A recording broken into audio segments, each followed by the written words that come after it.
Alright, so I've got a 2012 Nissan Armada that was towed in here, and they were told that their starter was bad.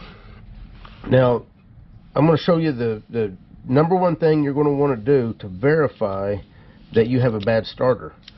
And basically all that is you've got this trigger wire right here that whenever the starter relay closes,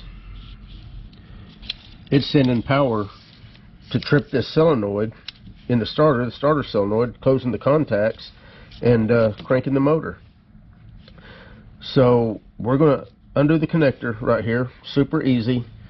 All you're going to need is a jumper wire, and if this starter cranks the engine, the starter is not your problem. You've got a problem somewhere else. So let me show you how to do that, especially if you're going to tackle this yourself or if you're going to take it to a shop.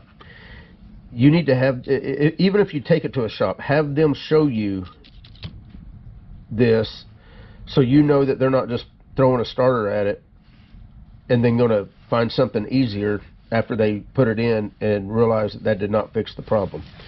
So let me show you where this is at, because if you don't know, let's go back here for a second. If you don't know, this is the starter. Here's the block. You have to pull the intake to replace the starter. It's not that big of a deal, but it does take a couple hours. The starter's not exposed so that you can just get to it easily and double check you know, the solenoid to see if it actually will crank the engine. This particular car had an immobilizer problem, and all it ended up being, I had to reprogram the immobilizer, and that fixed the problem. But whenever they told me that they was a starter was what it was going to need, I pulled up the diagram, I pulled up, you know, the picture of the starter, because I figured, well, whoever diagnosed it probably did a proper job, but apparently not. So the first thing I did to verify that the starter, I wasn't just going to start ripping and tearing to replace the starter. Let me get, I don't even know if this light's going to really light anything up. So right back here is a connector.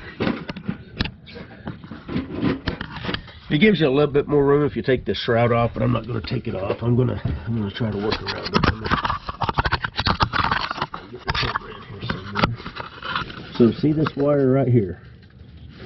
There's a connector right back here, and I hope I'm getting that. And I'm going to take this connector off, and I'm going to show you all you have to do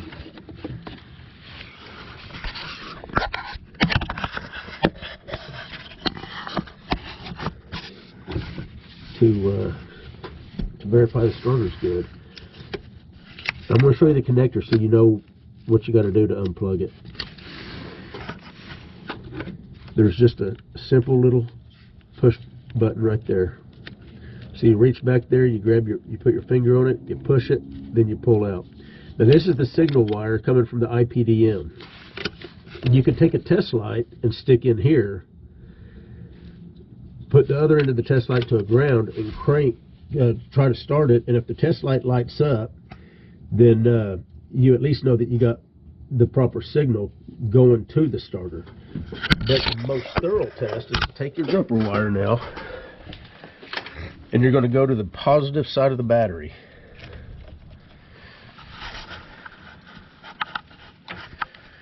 Because that signal wire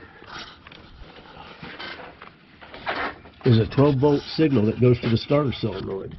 So I'm not going to really be able to show you touching that terminal, but let me see if I can at least give you an idea of what it is that I'm going to do.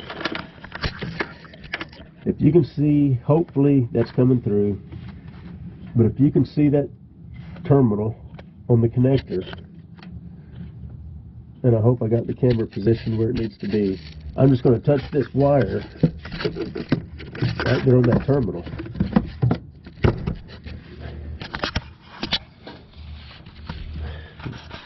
going to touch this alligator clip. And if the engine cranks, which it's going to, you know 100% that starter is not your problem.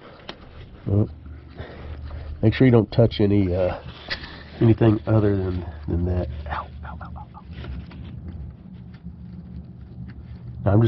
I'm just doing this by feel, and you can hear the engine. Now it's not going to start because I don't have the key on. Okay, so I just verified the starter is 100% good,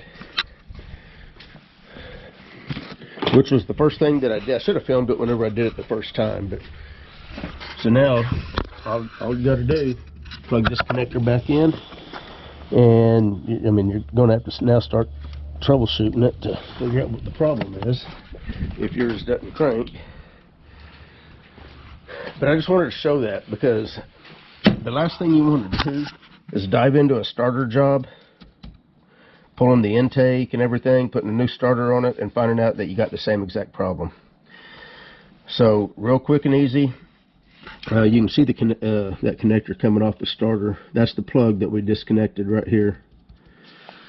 And all I did is I put the jumper wire to that. It energizes the solenoid, and it cranks the engine, which is this wire right here on the diagram. I'm energizing this solenoid, which is closing this set of contacts in the solenoid and putting battery power to the starter. So as soon as I did that on this vehicle and it cranked, I knew I wasn't going to be pulling an intake and replacing the starter. So I went on to the next step. Now the first thing I noticed when I did pull it in, that the immobilizer light was staying on solid. It was flashing with the ignition switch off, but whenever I'd go to start or go to the run position, it would stay on solid. Most of them go off. In fact, I think all of them are supposed to go off, at least that I know of. This one was staying on solid, and there were some immobilizer codes whenever I hooked the scan tool to it. So once the starter cranked, once I saw the codes, the immobilizer light staying on, I knew that it was not a starter. That the problem was something else. And as it turned out, it ended up being a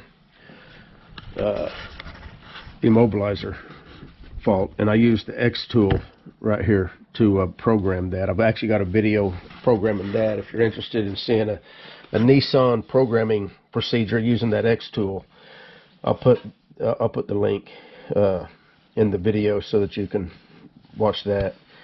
It's a pretty interesting little deal. As a person, I've programmed a Nissan using the X tool.